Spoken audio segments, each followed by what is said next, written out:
도무지 믿기 어려운 일이 일어났습니다. 지구상 가장 무자비한 자연 조건, 가장 살기 힘든 땅. 사계절은 아름답지만 그 누구에게도 친절하지 않았고 산은 첩첩이 막혀 있었으며 땅은 물조차 잘 머금지 않았습니다. 그런데 그 땅 위에서 수천 년을 굶지 않고 살아남은 민족이 있습니다. 전쟁이 나도 가뭄이 나도 기술이 없어도 그들은 이웃이 굶는다는 사실 하나만으로 손에 삽을 쥐었습니다. 그 누구보다 경쟁하지만 또 그 누구보다 나누는 민족. 누가 시키지 않았고 누가 지켜보지 않아도 삽을 들고 손을 맞잡고 사람을 살리는 생존 본능. 유럽에서 온 인류학자 그녀는 말합니다. 통계는 침묵했지만 그들의 손은 진실을 말하고 있었습니다. 저는 에밀리 로하스입니다. 유럽의 국립대학에서 인류학 박사과정을 밟고 있는 연구자예요. 제 연구 분야는 재난 이후 공동체의 복원력인데요. 그 이유는 간단했습니다. 저는 아주 오래전부터 왜 어떤 나라는 무너지고 어떤 나라는 다시 일어나는가를 알고 싶었거든요. 제가 어린 시절을 보낸 남미의 한 해안 도시는 허리케인 한 번에 초토화됐고 제 가족도 이재민이 되었습니다. 그런데 그 뒤로도 아무것도 바뀌지 않았어요. 부자들은 다른 도시로 이주했고 남겨진 사람들은 잊힌 듯이 살아갔죠. 그때 저는 결심했어요. 사람을 살리는 건 건물이 아니라 공동체라는 걸 증명해 보이겠다고요. 그런데 문제는 아무리 연구를 해도 이 질문에 명쾌한 답이 나오지 않았다는 겁니다. 전 세계 수많은 재난 복구 사례를 비교하고 유엔 보고서를 분석하고 사회적 연대지수를 통계화해도 한 가지 나라만은 설명이 안 됐어요. 바로 한국이었습니다. 자연재해 피해 복구 시간 세계 최단, 인명피해 최소화, 시민 자발성 최고 수준. 모든 수치가 세계 정상급인데 그 어떤 외국 사례와도 궤를 달리했어요. 미국이나 일본처럼 정부 주도의 대응도 아니고 스웨덴처럼 법과 제도에 의존한 것도 아닌데 어떻게 이런 결과가 나올 수 있죠? 결정적으로 저는 기계적인 복원이 아니라 인간적인 회복을 한국이 해냈다는 점에서 혼란에 빠졌어요. 사람들은 트라우마를 겪은 후에도 웃고 있었고 이웃을 위해 본인의 물건을 내어주고 피해가 큰 지역에는 전국에서 자원봉사자들이 몰려들었습니다. 더 당황스러웠던 건 지도교수의 말이었습니다. 이건 문화가 아니라 생존 본능이야. 너도 아시아로 직접 가보는 게 어때? 그 순간 제 안에 묻혀있던 자격지심이 고개를 들었습니다. 내가 정말 제대로 연구하고 있는 걸까? 내가 봐온 세계는 너무 좁았던 게 아닐까? 사실 저는 내심 한국이라는 나라를 무시해왔던 것도 사실이에요. 정치 혼란도 많고 이웃 국가들과 긴장도 잦고 전쟁 위기설도 늘 떠돌고. 그런데 그런 나라가 어째서 매번 위기 속에서도 꺾이지 않고 되려 더 강해지는 걸까요? 그 질문 하나가 제 일상을 뒤흔들기 시작했습니다. 도서관에 앉아도 논문을 읽어도 강의를 들어도 머릿속에는 한국의 생존력만 맴돌았어요. 그래서 결심했습니다. 올해 연구년을 한국에서 보내기로요. 데이터로 설명되지 않는 나라. 내가 직접 살아보겠다. 이 말 한마디를 남기고 저는 서울행 비행기 티켓을 끊었습니다. 서울에 도착한 첫 주 모든 게 낯설었어요. 그런데 이상하리만큼 불편하진 않았습니다.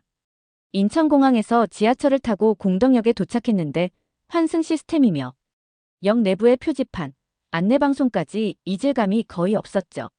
누가 일부러 외국인을 위해 배려한 것처럼요. 심지어 편의점 아르바이트생도 영어로 따뜻하게 데워드릴까요? 라고 물어봐주는 걸 보고 좀 놀랐어요. 며칠 뒤 저는 서울 서쪽에 있는 한 연구기관의 세미나에 초대받았습니다. 국제도시재생 연구자 네트워크라는 이름의 모임이었는데 그곳에서 운명 같은 만남이 이뤄졌어요. 한 중년 남성이 조용히 제게 명함을 건넸습니다. 한국재난안전연구원의 김지훈입니다. 논문 요약 흥미롭게 봤어요. 혹시 삼척 산불 사례는 접해보셨나요? 삼척이요? 처음 듣는 도시였어요. 산불 사례도 몰랐고요. 김 박사는 태블릿을 꺼내 사진을 보여주며 설명을 시작했어요. 2022년입니다. 강원도 삼척. 단 10일 사이 3,200헥타르가 불탔죠. 헬기 70대 이상, 군 병력 3,000명 이상이 동원됐습니다. 산림 피해 규모는 컸는데 인명 피해는 0이었습니다. 숫자만 봐도 이상했어요. 3,000헥타르면 도시 하나가 불탔다고 해도 과언이 아닌데 인명피해가 없다고요? 마을 주민들 대부분은요, 대피령 전에 이미 다 자발적으로 빠져나가 있었어요. 소방대원들보다 더 빨랐습니다. 그는 마치 제가 던질 질문을 이미 알고 있다는 듯 말을 이어갔어요. 그리고 더 놀라운 건 이게 어떤 조직적 캠페인이 아니라 일반 시민들 사이에서 당연하게 여겨지는 문화라는 점이었어요. 누가 시켜서 한 게 아니라 다들 자기가 할 수 있는 범위에서 어떻게든 돕는 행동을 실천하고 있었던 거예요. 서울로 돌아오는 기차 안에서 저는 제 가설 노트를 열었습니다. 집단 회복 탄력성 존재. 신속한 대응 이전의 자발적 반응. 위험 감지력은 사회적 본능과 연결. 그리고 마지막에 이렇게 적었습니다. 이건 사회 시스템이 아니다. 이건 한국인의 생존 감각이다. 그 순간 제 연구는 한 단계 전환됐습니다. 왜 무너지지 않는가가 아니라 왜 다시 일어나는가에 집중해야겠다는 확신이 생겼거든요. 삼척 사례를 접한 후 매일 새벽마다 사건 사례들을 읽고 아카이브를 뒤지며 데이터셋을 정리했죠. 그런데 한 가지 벽에 부딪혔습니다. 제가 다가갈 수 있는 건 결과였지 그 결과를 만든 사람들은 보이지 않는다는 점이었어요. 그러다 영상 하나를 발견했는데 사실 처음엔 그 영상을 보고 꽤 비웃었습니다. 한국의 시골 마을 사람들이 재난 때 서로 밥을 해먹이고 모르는 사람을 집에 재워주고 고립된 동네까지 예비군들이 비닐봉지 들고 뛰어가는 장면들. 그 모습들은 어딘가 전근대적이었고 심지어 연출 같기도 했어요. 제가 배운 서구적 공동체 개념은 계약에 기반한 구조적 안전망입니다. 유럽은 복지국가 체계를 통해 위기에 대응하죠. 평소 세금을 많이 걷고 국가나 지자체가 재난 시 공공 시스템을 통해 복구를 주도합니다. 한국처럼 이장님이 사람들을 모아서 즉석 봉사대를 만들었다고 하면 그건 유럽 기준에서는 체계가 없는 겁니다. 왜 이런 방식으로 움직이지? 국가의 책임은 어디 있지? 한국인의 자발성은 놀라웠지만 동시에 의심스러웠습니다. 그게 과연 지속 가능한 방식일까? 자원봉사로 사회 시스템이 운영될 수 있다는 말은 너무 감성적이고 과학적이지 않았거든요. 게다가 그 영상에서 본 일부 장면들은 오히려 위태롭게 보였어요.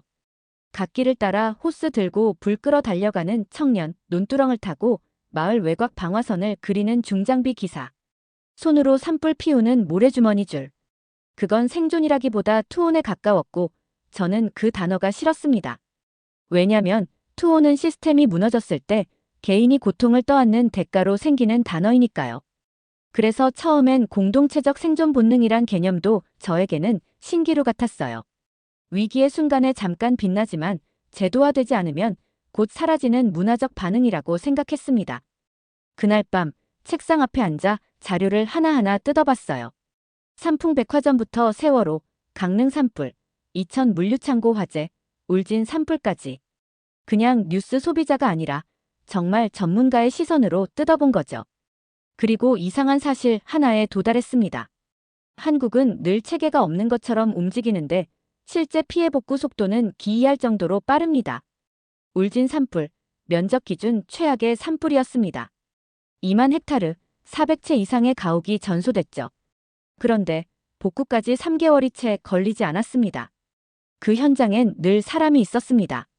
이장님, 예비군, 소방대원, 택배기사, 군인, 교사, 학생, 그리고 이름 없는 자원봉사자들까지.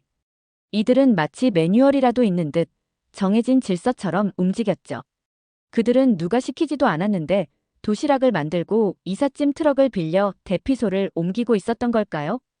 그리고 그 이유를 저는 공식 매뉴얼이 아닌 공동체 기억에서 발견했어요. 한국은 전 세계 유일하게 대피 훈련을 국민이 스스로 안 하면 불안해서 못 견디는 나라였어요. 지금도 아파트마다 자체 소방 조직이 있고 동네 메신저엔 비상 연락망이 기본 탑재돼 있더군요. 거기에다 한국 남성 전부가 군 경험이 있었습니다. 한마디로 이 나라는 위기 대응을 국가 행정력이 아니라 사회 전체가 습관처럼 작동하는 구조로 유지하고 있었어요. 선진국인 미국에선 절대 불가능한 일입니다. 거긴 평시에 이웃이 누군지도 모르고 누가 총을 들고 나타날지 모르는 나라죠. 유럽도 복지와 행정이 강하지만 그런 자발성은 찾아보기 어렵습니다. 한국은 참 이상했어요. 강하지도 않은데 강했고 훈련되지 않은 것처럼 보이는데 무섭게 정렬되어 움직였어요. 그리고 제가 몰랐던 진실 하나가 더 있었습니다. 1970년대 포항제철 건설 당시 공사장에 모인 인부들은 따로 동원된 전문 군인도 기업 용병도 아니었어요. 하루 세끼 도시락 하나로 일하던 사람들이었고 공사장 무너져도 불평 하나 없이 맨손으로 재건했던 이들. 그 사람들이 지금의 한국인들이었습니다. 이쯤 되니 저도 혼란스러워지더군요. 이게 정말 시스템이 없는 사회일까? 아니면 겉으론 드러나지 않았지만 시민 자체가 하나의 거대한 안전망인 사회였던 걸까? 한국에 온 지도 어느덧 몇 달이 지났습니다. 서울, 부산, 강릉까지 짧은 일정 안에서도 참 많은 지역을 둘러봤죠.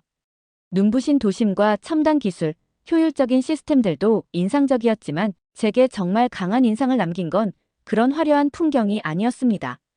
오히려 뜻밖의 순간, 전혀 예상하지 못한 장면에서 저는 한국이라는 나라의 진짜 얼굴을 마주하게 됐어요.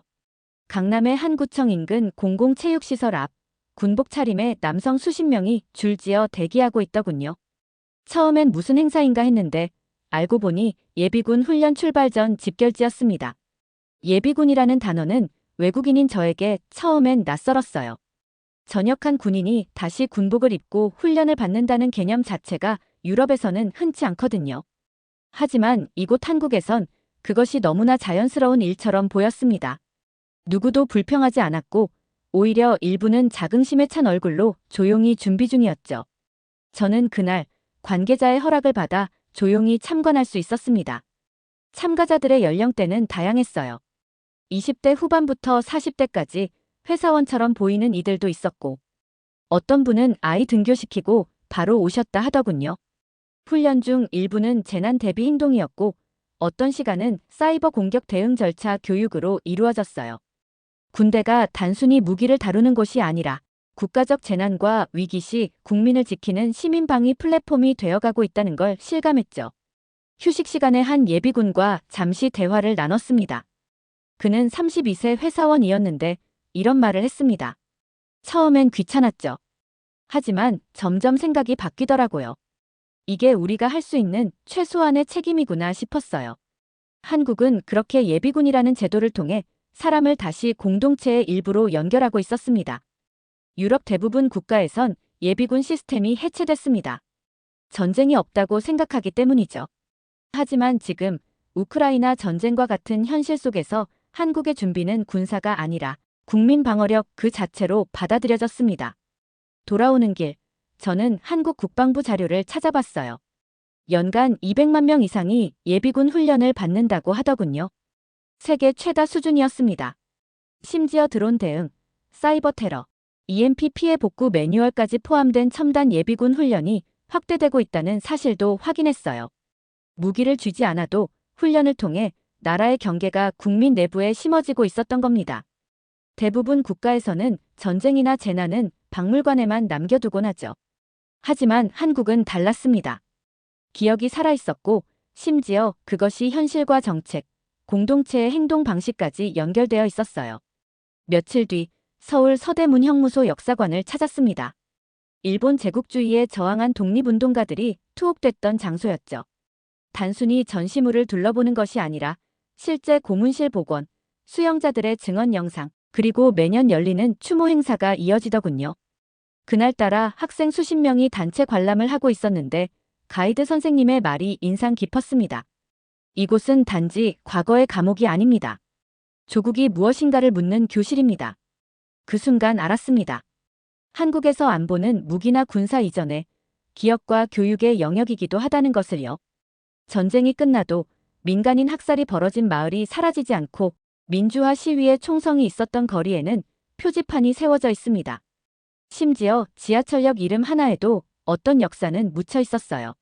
3.1운동을 기념한 독립문역, 4.19 민주화혁명에서 유래한 사당역의 이름 유래, 그리고 광주에서 벌어진 5.18의 참상을 후대가 기억하도록 만든 옛 전남도청 복원사업까지. 특히 저를 감동시켰던 건 국방과 기억이 맞닿는 지점, 바로 청소년 안보 교육이었습니다. 일부 국가에서 군사화 논란이 있을 정도로 민감한 영역이지만 한국은 정반대였어요. 학생들은 수학여행 때 DMZ 비무장지대, 전쟁기념관, 현충원 등을 방문합니다.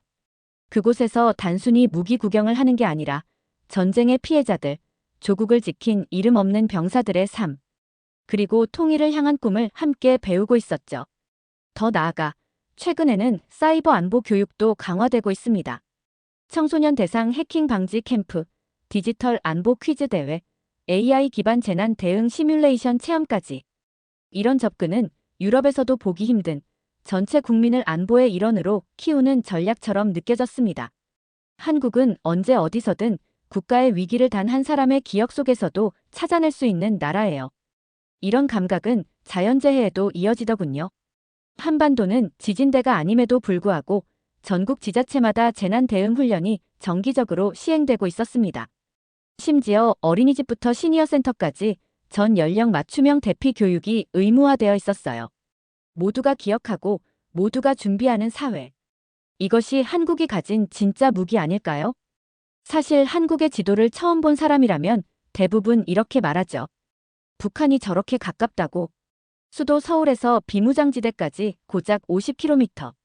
그건 런던에서 옥스퍼드 가는 거리였고 뉴욕이라면 JFK에서 브루클린 정도 거리였습니다.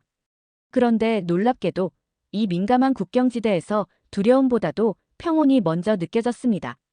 대형 아파트 단지, 쇼핑몰, 대학교, 고속도로가 이어졌고 사람들은 출퇴근길에 전혀 불안을 느끼지 않았죠. 이 정도 거리면 긴장되시겠네요? 하고 물었던 제게 한국분이 웃으며 답했어요. 거리보다 중요한 건 마음이죠. 한국은 세계에서 가장 위태로운 지정학적 위치에 있으면서도 그 위기를 견뎌내고 있었던 거예요. 사실상 이 나라는 경계선보다 경계심이 강한 나라였어요.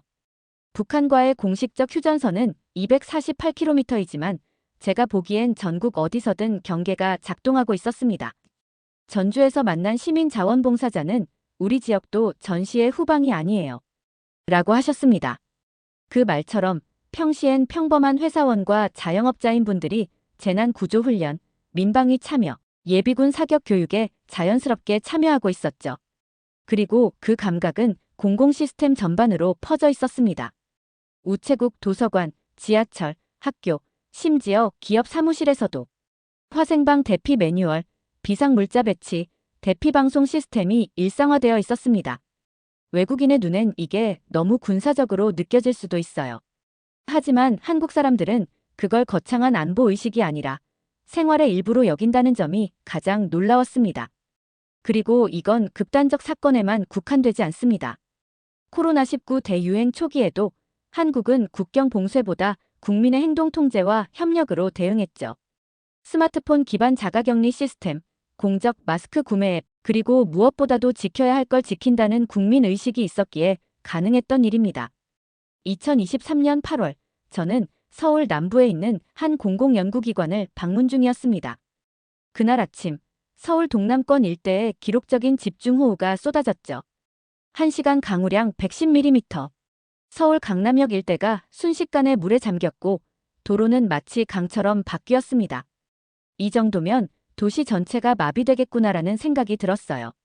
그런데 교통은 일부 우회됐지만 대체로 원활했습니다.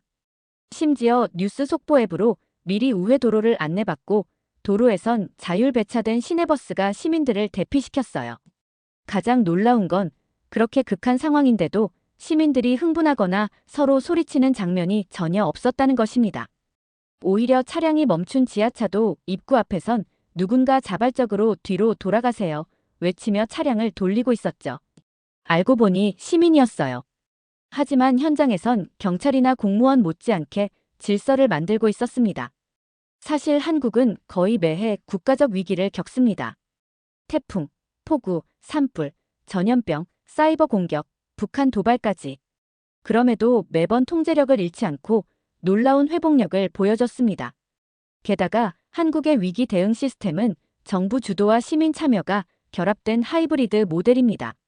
예컨대 재난지원금 시스템은 코로나19 당시 세계 최초로 전 국민 디지털 지급 체계를 1개월 만에 구축했고 이후 전국 모든 국민에게 손쉽게 지급되며 해외 주요 언론에서 IT 기술과 행정 시스템의 기적이라 보도됐죠. 더구나 한국은 공공데이터 활용에서도 세계 최상위권입니다. 기상청, 소방청, 경찰청, 군, 보건복지부, 지방자치단체 간 데이터 연계가 평시에도 API로 실시간 공유되고 있고, 이 덕분에 사고 후 대응이 아닌 사고 전 예방이 가능해지고 있습니다. 이쯤 되면 단순한 위기 대응 능력을 넘어서 사회 전체가 유기적으로 작동하는 생명체처럼 느껴졌습니다. 실제로 제 주변 외국 전문가들도 말합니다. 한국은 인공지능보다 빠르게 작동하는 사회다. 연구를 마치고 파리로 돌아온 그날, 저는 공항 게이트를 나서며 묘한 낯설음을 느꼈습니다. 분명 익숙한 집인데 뭔가 빠져 있었습니다. 사람들의 걸음걸이는 여유로웠지만 흐트러졌고 표정은 평온했지만 느슨했습니다. 1년 전까지만 해도 그게 당연하다 여겼던 모습이었죠. 그런데 지금은 아니었습니다. 저는 한국에서 어떤 보이지 않는 긴장감에 익숙해졌던 겁니다. 한 달 후 프랑스 남부에서 산불이 발생했습니다. 뉴스는 긴급 속보로 떠들썩했고 SNS에는 대피 경로를 묻는 글이 올라오기 시작했죠. 하지만 상황은 도무지 통제되지 않았습니다. 현장엔 구조 인력이 부족했고 무엇보다 사람들 스스로가 움직이지 않았습니다. 정부가 알려주겠지, 누가 뭐 하겠지라는 태도가 만연했어요. 반면 저는 한국에서의 산불 사태를 조사했었죠. 한국에선 곧바로 재난 문자가 도착했고 열차는 자동으로 멈췄으며 아파트 전체가 순식간에 통제된 대피 시스템 안으로 들어갔습니다. 심지어 편의점 직원도 주민센터 공무원도 훈련된 듯 움직였어요. 마치 이 나라는 모든 시민이 예비군이 아니라 예비공무원 같은 모습을 보였어요. 유럽에선 그런 일은 상상도 못합니다. 프랑스에서 재난 대응은 늘 초동 대응 실패가 뉴스 제목이 되곤 하죠. 독일에서도 얼마 전 대홍수 피해 때 같은 일이 반복됐고요. 시스템 문제라고만 보지 않았습니다. 저는 이것을 기억력의 차이라고 느꼈어요. 한국은 위기를 잊지 않고 기억합니다. 심지어 그것을 행동의 기반으로 삼죠. 얼마 지나지 않아 독일 베를린에서 열린 위기관리 세미나에 발표자로 초청됐습니다. 주제는 국가 단위 민방위 시스템의 현대적 모델. 저는 망설이지 않고 한국을 사례로 들었습니다. 발표가 끝나자 한 장교가 물었습니다. 그들은 왜 이렇게까지 준비하는 거죠? 저는 말했습니다. 그들은 한 번이라도 죽을 뻔한 경험을 한 민족입니다. 그리고 그 기억을 절대 잊지 않죠. 한국에서는 과거 경험이 제도에 반영됩니다. 산불, 침수, 지진, 감염병, 정전, 유류 사고까지. 시민들은 다음 재난 때 어떻게 움직여야 할지를 이미 시뮬레이션하고 있어요. 그건 교육으로 설명할 수 없는 공동체의 생존 본능이었습니다. 파리 지하철을 타고 귀가하던 날, 저는 한국에서 보았던 그 복도가 떠올랐어요. 소화기, 방독면, 그리고 피난 안내도. 서울의 아파트 복도엔 당연히 있었죠. 그런데 파리의 제 아파트엔 아무것도 없었습니다. 귀국 후 몇 달이 지나면서 저는 점점 말수가 줄어들었습니다. 한국 이야기만 꺼내면 주변 사람들의 얼굴이 굳어졌거든요. 그들은 정중하게 미소 지으며 말했죠. 그렇게 한국이 좋으면 한국에서 살지 그래. 아시아가 대단해봤자 얼마나 대단하다고. 처음엔 그냥 그런가 보다 했습니다. 그런데 어느 순간부터 그 말들이 선긋기처럼 느껴졌어요. 파리의 한 국제정치연구소 세미나에서 저는 한국의 예비군 시스템을 소개했습니다.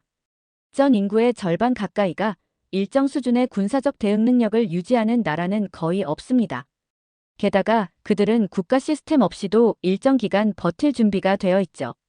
그러자 한 영국 출신 교수는 이렇게 말했어요. 그건 권위주의 문화의 잔재 아닌가요? 시민을 너무 통제하려는 국가죠. 또 한 명은 한국 사람들은 너무 수능적이라 그런 시스템이 가능하다고 보는 겁니다. 유럽에서 그런 건 불가능하죠. 라고 덧붙였죠. 말이 막혔습니다. 예비군 훈련장에서 땀 흘리며 기계처럼 움직이던 한국 시민들의 얼굴이 떠올랐어요. 수능이라기보다 생존이었죠. 스스로 준비하고 스스로를 지키는 문화. 그런데 이들은 그걸 통제로 받아들이고 있었습니다.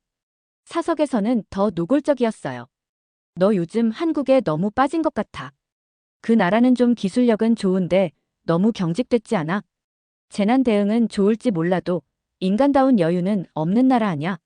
솔직히 저도 그런 편견을 가졌던 적이 있습니다.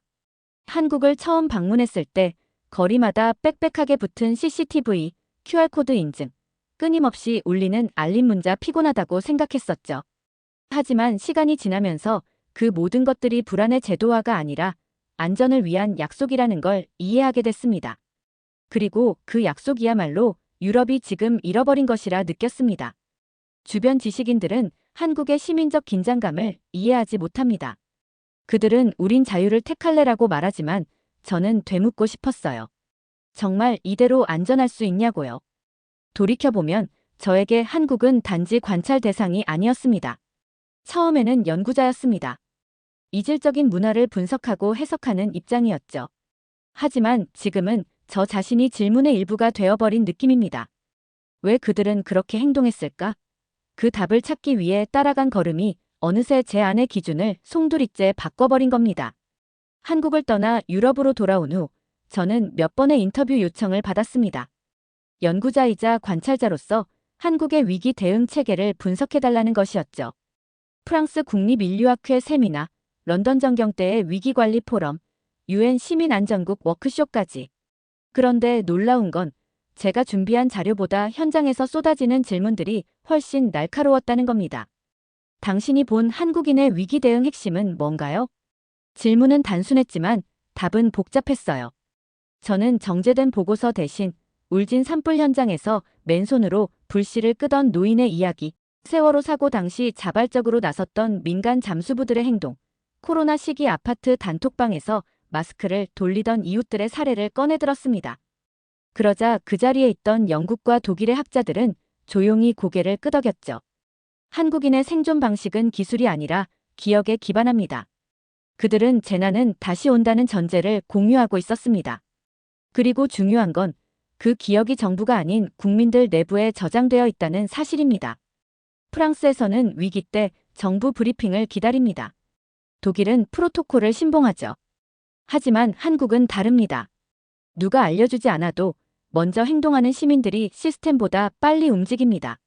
저는 이걸 기억의 자동화라고 부릅니다. 한국은 그것을 훈련이 아닌 삶의 일부로 만들어버렸어요. 한 번은 제가 이런 질문을 받았죠.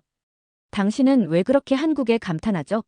그들도 인간이고 실수하고 갈등도 많잖아요. 맞습니다. 저도 압니다. 한국에도 분열과 피로, 불신이 존재하죠. 하지만 결정적인 순간 그들은 신기할 정도로 같은 방향을 향해 움직입니다. 그건 단지 제도가 아니라 경험과 본능이 만든 사회적 반사신경입니다. 저는 이 생존 감각이 앞으로의 지구 위기 시대에 굉장히 중요한 자산이 될 거라고 확신합니다. 기후재앙, 감염병, 에너지 전환. 우리는 모두 처음 겪는 일들 앞에 서 있습니다. 그때 필요한 건 정교한 시스템보다 스스로 판단하고 움직이는 사람들, 즉 살아본 기억을 가진 공동체입니다. 그리고 한국은 바로 그런 기억의 공동체였습니다. 두 번째 사연 시작합니다. 이 나라는 실패한 줄 알았고 끝났다고 생각했습니다. 40년 전 영국인 기자는 서울을 밟고 조용히 떠났습니다. 여긴 기사 쓸 것도 없다는 말을 남긴 채 지도에서조차 지워질 줄 알았던 그 나라. 그리고 지금 그는 고개를 숙였습니다.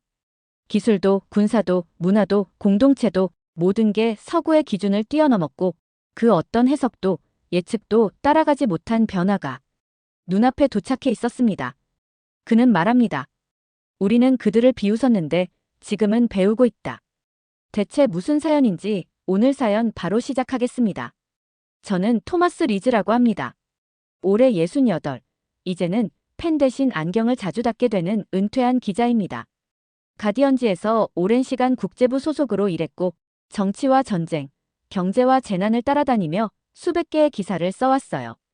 그런 제가 지금 인생의 마지막 기록으로 쓰고 있는 나라의 이름은 다름 아닌 한국입니다. 그 이름을 다시 쓰게 될 줄은 몰랐습니다. 아니, 그 이름조차 오래전엔 몰랐습니다. 무시했던 게 아니라 존재 자체를 인식하지 못했어요.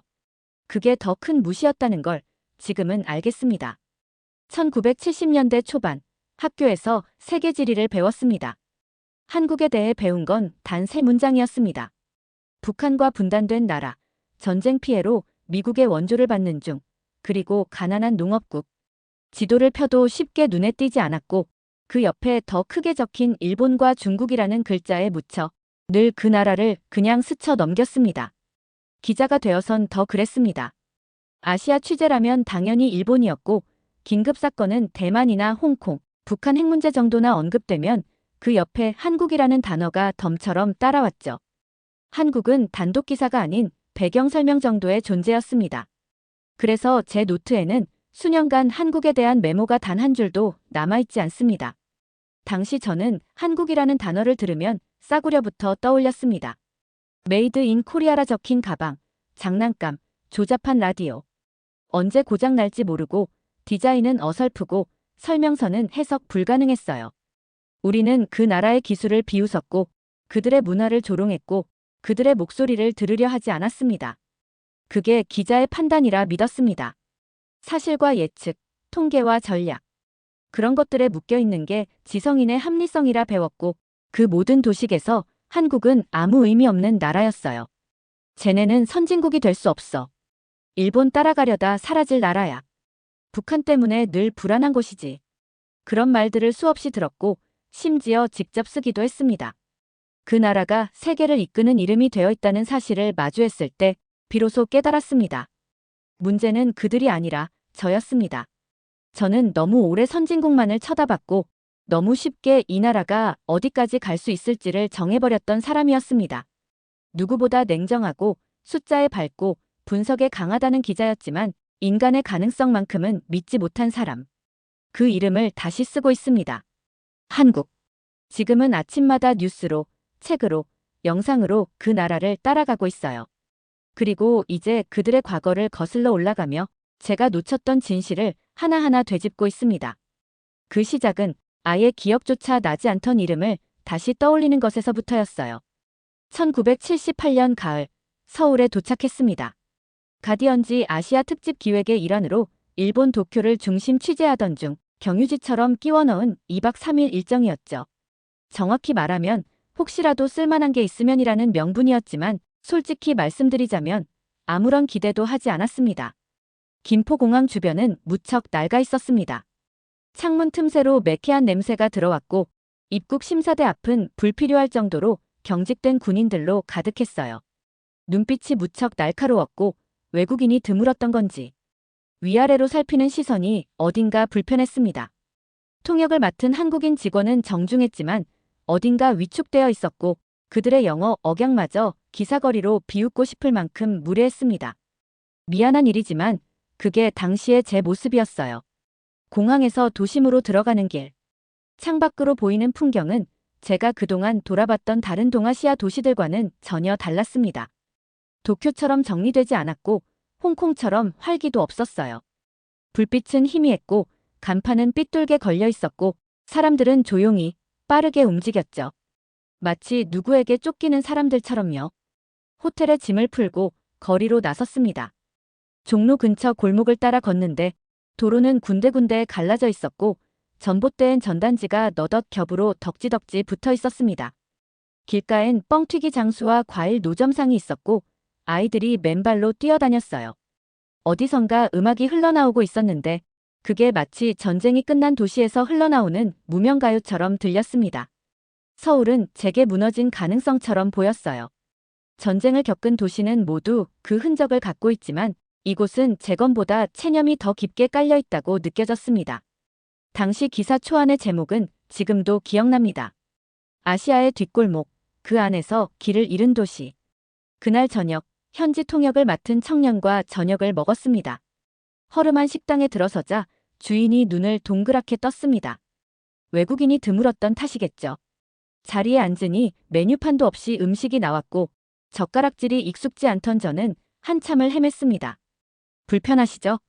청년이 물었습니다. 대답 대신 물을 한 모금 마셨어요. 여기선 다들 이렇게 사는 겁니까? 제가 조심스럽게 묻자 그는 약간 머뭇거리며 말했습니다. 많이 힘들지만 모두 열심히 살고 있습니다. 그 대답이 참 현실적이었습니다. 그 어떤 나라보다 힘겨워 보이는 표정, 하지만 누구도 힘들다고 말하지 않는 분위기. 그게 당시 서울의 공기였습니다. 인쇄소를 들렀던 날도 기억에 남습니다. 활자판을 직접 정리하는 노동자의 손등은 잉크에 절어 있었고 손톱은 짧고 거칠었어요. 힘드시죠? 제가 그렇게 묻자 그는 별말 없이 고개를 한번 끄덕이고는 그래도 해야죠.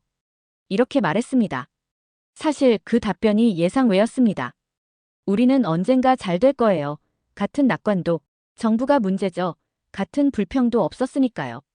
그저 담담하게 자기 몫의 삶을 감당하는 느낌이었습니다. 그 모습이 어쩐지 낯설었고 그래서 더 강하게 남았습니다. 서울 마지막 날 아침 일찍 호텔 근처를 걸었습니다.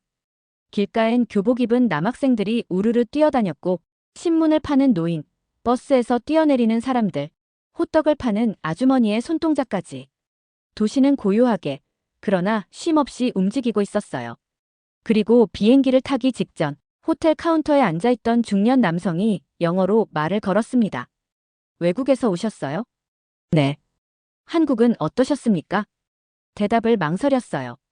그가 다시 말했습니다. 아직은 부족하지만 그래도 나중엔 좀 나아지지 않겠습니까? 그 말이 묘하게 오래 남았습니다. 자신을 과대평가하지도 비하하지도 않는 말. 되는 대로가 아니라 버티는 대로 살고 있다는 느낌. 돌아가는 비행기 안에서 저는 고민했습니다.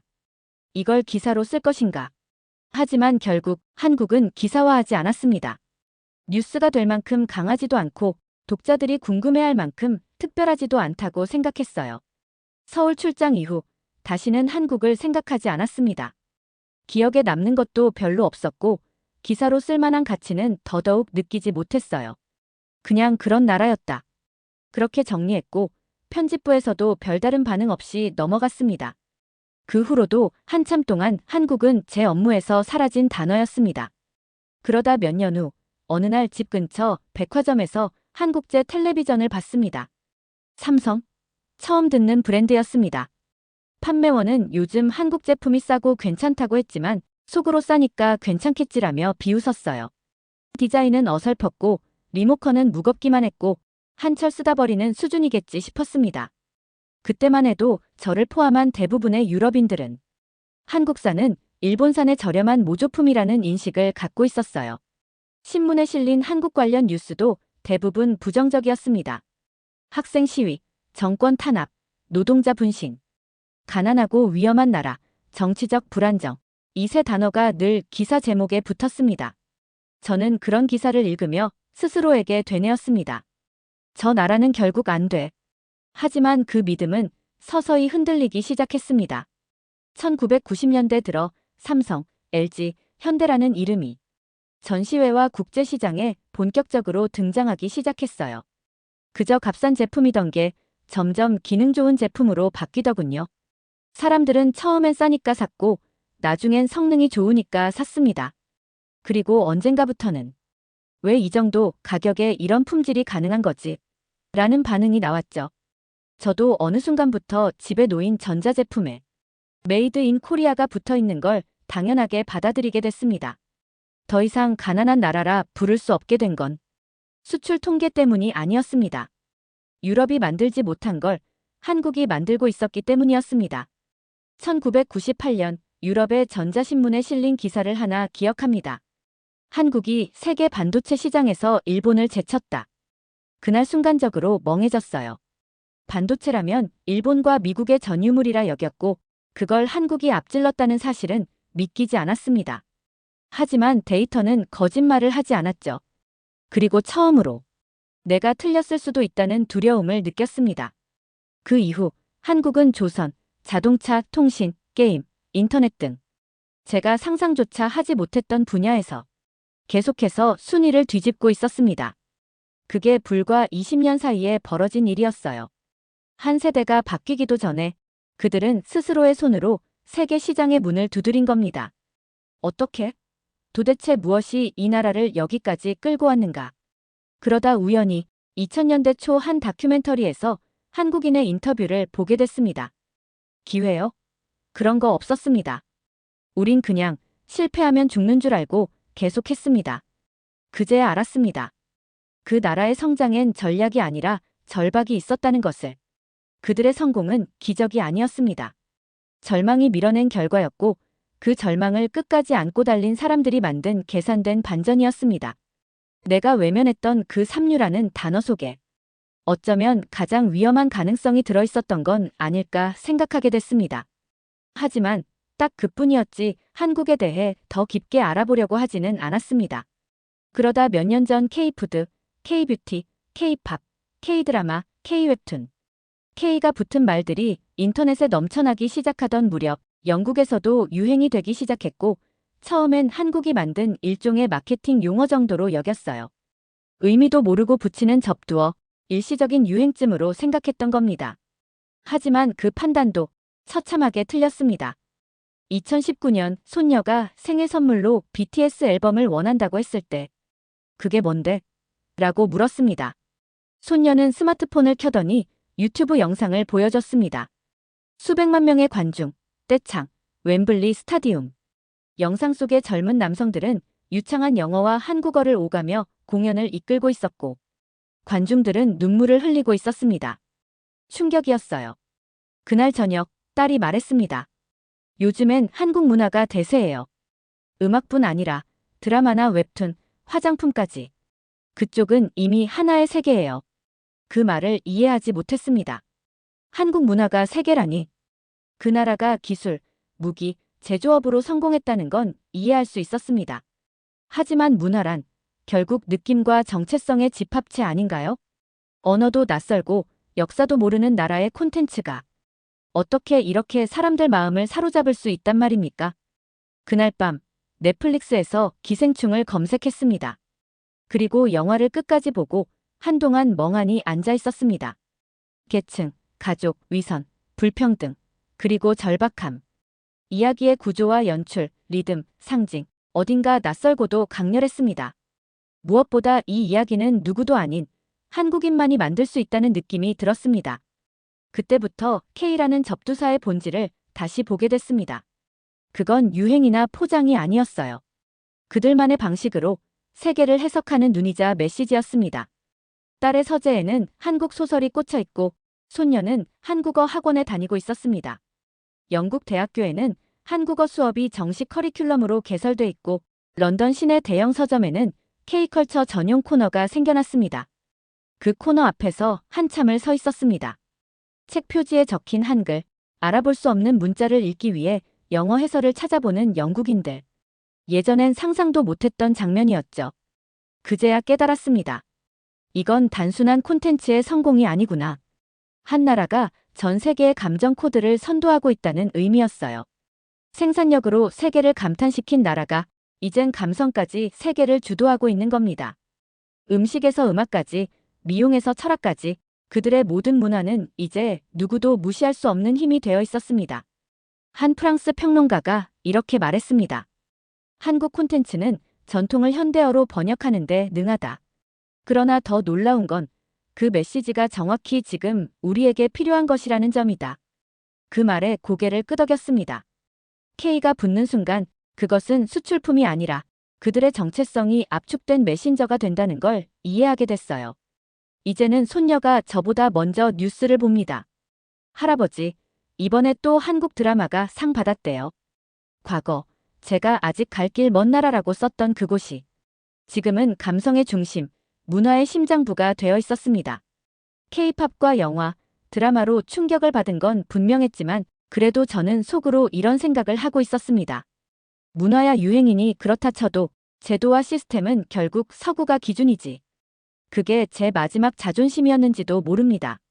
하지만 그것조차 한국은 부드럽게 무너뜨렸습니다. 2020년 코로나19 팬데믹이 시작됐을 때였습니다. 전 세계가 공포에 휩싸였고 영국도 마찬가지였어요. 병상 부족, 진단키트 부족, 정책 혼선, 시민 불신, 저는 이 나라가 한때 제국이었다는 사실이 민망해질 정도였습니다. 사람들은 정부를 탓했고 정부는 국민을 탓했습니다. 사회 전체가 삐걱댔습니다. 그러던 중 뉴스에서 한국이 언급됐습니다. 한국, 세계 최단기간 진단 시스템 구축, 확진자 동선 실시간 추적, 모바일 알림, 드라이브 스루 검사, 전 세계 도입 요청. 정부와 시민이 함께 움직이는 체계, 한국형 대응 모델 확산 중. 그 순간 TV를 껐습니다. 믿기지 않았거든요. 그저 기술력의 나라, 문화강국으로만 생각했던 한국이 이번엔 위기 대응의 모범 국가로 떠올랐다는 건 제 오랜 인식과 너무 어긋났기 때문입니다. 하지만 며칠 뒤 BBC에서 보도한 한 장면이 저를 완전히 무너뜨렸습니다. 서울의 한 보건소 앞 줄지어 서 있는 시민들, 마스크를 착용하고 조용히 대기 중인 사람들, 그리고 거기엔 통제도, 군인도 없었습니다. 아무도 강요하지 않았고 누구도 불만을 터뜨리지 않았습니다. 그때 깨달았습니다. 이 나라가 갖고 있는 건 기술이 아니라 정돈된 질서라는 걸요. 그리고 그 질서의 출발점은 국가가 아니라 시민 스스로의 책임감이라는 걸요. 이어진 취재 보도에서 한국은 감염병 데이터를 실시간으로 분석하고 공공 시스템의 정보를 연동하고 민간 병원과 행정기관이 한 몸처럼 움직이고 있었습니다. 한국은 선진국들이 만든 매뉴얼을 따라가지 않았습니다. 애초에 매뉴얼이 없는 길을 스스로 개척한 것이었죠. 심지어 한국은 이 시스템을 자랑하지도 않았습니다. 그저 담담하게 전 세계의 매뉴얼을 번역해 공유하고 의료진을 다른 나라로 보내고 원조 요청에 조용히 응했습니다. 그 모습에 예전 서울거리에서 봤던 묵묵히 일하던 인쇄소 노동자의 손을 떠올렸습니다. 말이 아닌 행동으로 증명하는 나라. IMF나 세계은행은 한동안 한국을 비정상적 성공 사례라 분석했습니다. 그만큼 전례가 없었고 예측할 수 없는 방식으로 성장을 이뤘다는 의미였죠. 하지만 이젠 다르게 말하고 싶습니다. 한국은 비정상이 아니라 우리가 배운 세계가 정상이라고 착각했던 겁니다. 이 나라는 모델이 없었던 게 아니라 기존의 모델을 거부한 나라였습니다. 그리고 그 거부의 끝에서 세계가 인정한 새로운 기준이 태어난 것입니다. 어느 날 손녀가 이렇게 말했습니다. 한국은 왜 이렇게 뭐든 빨라요? 저는 대답했습니다. 그들은 원래 남을 쫓는 게 아니라 남이 못 간 길을 먼저 걷던 사람들이거든. 한국이 기술과 문화로 세계를 놀라게 했다는 건 인정했지만 군사 분야만큼은 다르다고 생각했습니다. 당연했어요. 제 머릿속에서 한국군은 늘 미군의 보호막 아래 있는 병력이었고 무기나 전략은 어디까지나 미국이나 나토 소속 국가들이 설계하는 영역이었으니까요. 전쟁을 겪은 나라는 많지만 자력으로 무기를 만드는 나라는 소수였습니다. 그리고 그 명단에 한국은 포함되어 있지 않았습니다. 적어도 제가 알고 있던 세상에선 그랬죠. 그 생각이 깨진 건 아주 우연한 계기였습니다. 2022년 러시아의 우크라이나 침공 이후였습니다. 당시 유럽 언론은 유럽 방위 재건이라는 프레임을 앞다퉈 내보냈고 저는 퇴직 후에도 국제안보 관련 기사들을 꾸준히 읽고 있었어요. 그런데 낯선 이름이 반복적으로 등장하기 시작했습니다. K9 자주포, K2 전차, 현무 미사일. 한국산 무기들이 유럽 전장에 공급되는 후보로 거론되고 있었고 특히 폴란드가 한국과 수십억 달러 규모의 군사 계약을 체결했다는 기사엔 저도 모르게 화면을 캡처하고 2번이나 기사 전체를 정독했어요. 처음엔 믿기지 않았습니다. 한국이 무기를 수출한다고? 그것도 유럽에? 이건 제게 상식 밖의 일이었어요. 정확히 말하면 제가 가진 한국은 무기 수입국이라는 이미지가 무너지는 순간이었습니다. 곧이어 찾아본 자료들은 더 충격적이었습니다. 세계 10위권 군사 수출국, 자주포 수출 세계 1위, 전차부터 전투기까지 자체 개발 중, 극초음속 미사일 연구, 무인기 전력화까지. 거기엔 의존이라는 단어가 없었습니다. 그 대신 등장한 건 설계, 시험 발사, 합동 생산, 수출 승인 같은 단어들이었어요. 언제부터 이렇게 된 거지? 한국의 군사 산업을 깊이 들여다보니 그 시작은 오래전으로 거슬러 올라가더군요. 전쟁 후 미국의 지원을 받던 나라에서 70에서 80년대에 스스로 총을 만들고 90년대엔 전차를 설계하고 2000년대부턴 수출을 하기 시작했답니다. 그리고 지금은 전쟁을 경험한 나라만이 설계할 수 있는 실전형 무기를 만든다고 평가받고 있었어요. 이건 전쟁 개념 자체를 이해하고 그에 맞춰 전장을 설계하는 전략 국가로의 도약이었어요. 과거 서울을 걷던 기억이 떠올랐습니다. 군복을 입고 지나가던 청년들, 교복 입고 줄지어 걸어가던 학생들, 그들이 제게는 민주주의가 부족한 국가의 상징처럼 보였지만 지금 와서 보니 그 모든 게 이 나라의 저력과 집단적 경계심의 일부였던 겁니다. 한국은 세계에서 몇 안 되는 자국 내 전쟁을 경험한 세대가 아직 살아있는 나라였습니다. 그리고 그 기억은 전쟁 박물관에 머물지 않았고 국방산업과 기술개발, 병역의식, 외교 전략으로 연결되어 있었어요. 폴란드와의 무기 수출 계약식 장면에서 한 한국군 관계자가 인터뷰에서 이렇게 말했습니다. 전쟁을 겪은 우리는 전장을 종이에 그리지 않습니다. 우리에겐 아직도 땅이, 바다가, 하늘이 전장입니다. 그건 정확한 현실 인식에서 출발한 결의의 언어였고 한 국가가 가진 살아있는 위기 감각이 느껴졌어요. 더 이상 한국을 병사국가로 볼 수 없었습니다. 이 나라는 지금 전략을 설계하는 주체가 되어 있었습니다. 그 순간 깨달았습니다. 강한 나라가 전쟁을 이기는 게 아니라 전쟁을 잊지 못한 나라가 전장을 만들 수 있다는 걸요. 도대체 이 나라의 본질은 뭘까? 성공의 속도가 너무 빨라서 따라잡기도 어려웠고 분야도 너무 넓어서 정해 내리기 힘들었습니다. 그러다 문득 가장 단순한 걸 잊고 있었다는 사실을 깨달았습니다. 그건 기술도 정책도 전략도 아닌 사람이었습니다. 2023년 봄 한국을 찾았습니다. 팬데믹 이후 방문이었고 서울역에 내리자마자 그 특유의 질서 있는 분주함이 느껴졌어요.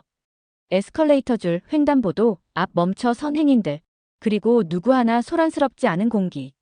하루는 마트에 들렀다가 한 장면을 봤습니다. 계산대 앞에 긴 줄이 늘어서 있었는데 할머니 한 분이 지갑에서 동전을 꺼내느라 시간을 끌고 계셨습니다. 뒤에 서 있던 젊은 남성이 조용히 말했습니다. 괜찮습니다. 천천히 하세요. 누구도 인상을 쓰지 않았고 그 순간은 마치 아무 일도 아닌 듯 흘러갔습니다. 하지만 저에겐 강하게 박혔습니다. 이 나라가 이렇게까지 발전했는데 왜 이런 장면이 아직도 존재하지? 영국이라면 글쎄요. 욕설은 아니더라도 한숨이나 핀잔은 나왔을 겁니다.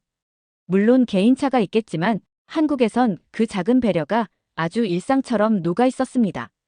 그날 밤 오래된 기사를 꺼내 읽었습니다. 1997년 외환위기 당시 금모으기 운동에 300만 명 이상이 참여했다는 기사였어요. 그때도 이해가 되지 않았습니다. 개인이 왜 국가의 빚을 갚기 위해 결혼 반지까지 내놓는가? 하지만 이제는 알겠습니다. 한국인은 나가 아닌 우리로 움직이는 사람들이었습니다.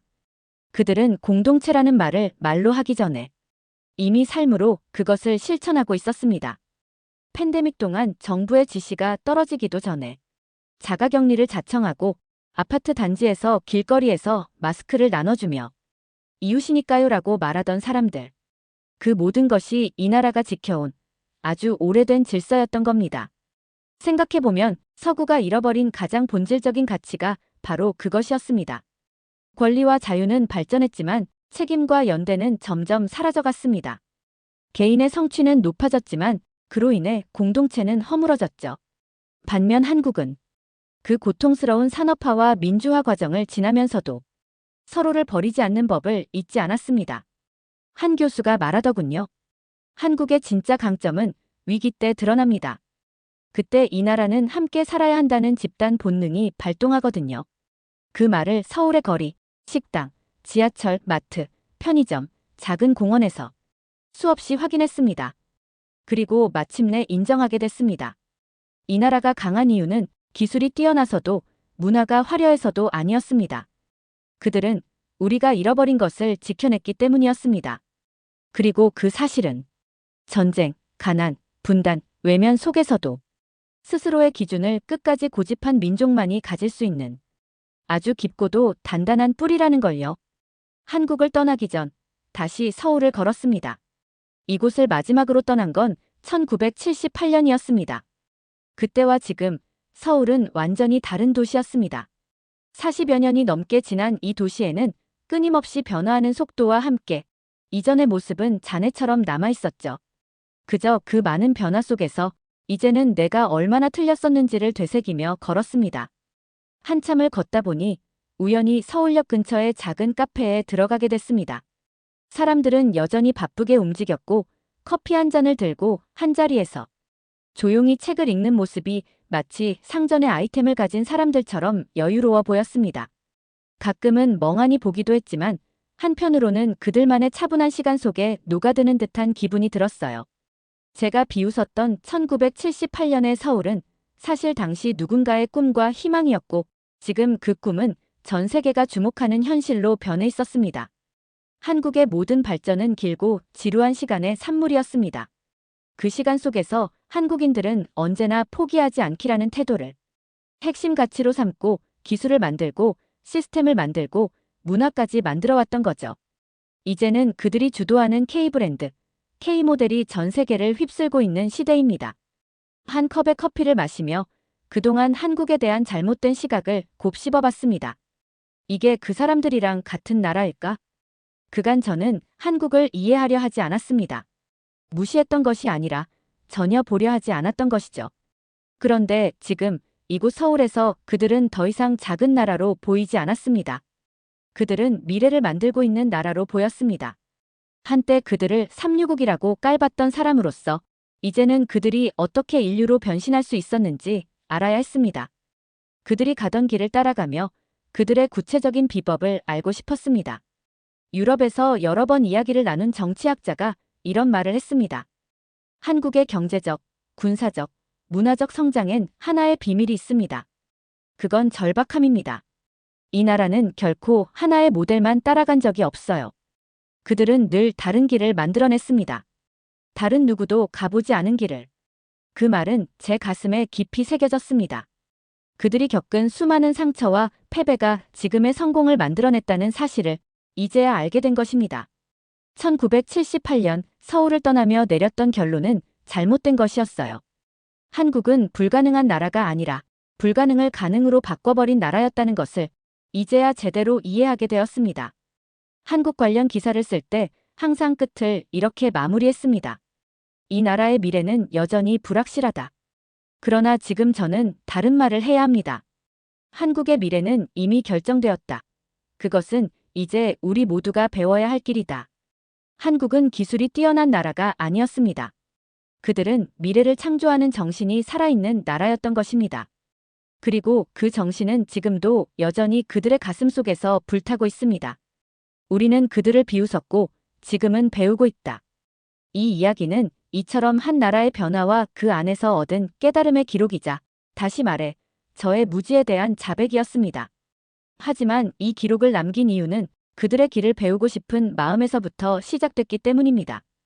이제 한국은 세계가 두려워하는 나라가 되었고 우리는 그들의 발자취를 따라가며 그들이 놓쳤던 것들을 보지 않기 위해 더 나은 세상을 향해 나아가야 할 때입니다. 오늘 사연이 재미있으셨다면 구독과 좋아요, 알림 설정까지 부탁드립니다. 더 재미있는 사연으로 돌아오겠습니다. 이상 감동탐험이었습니다.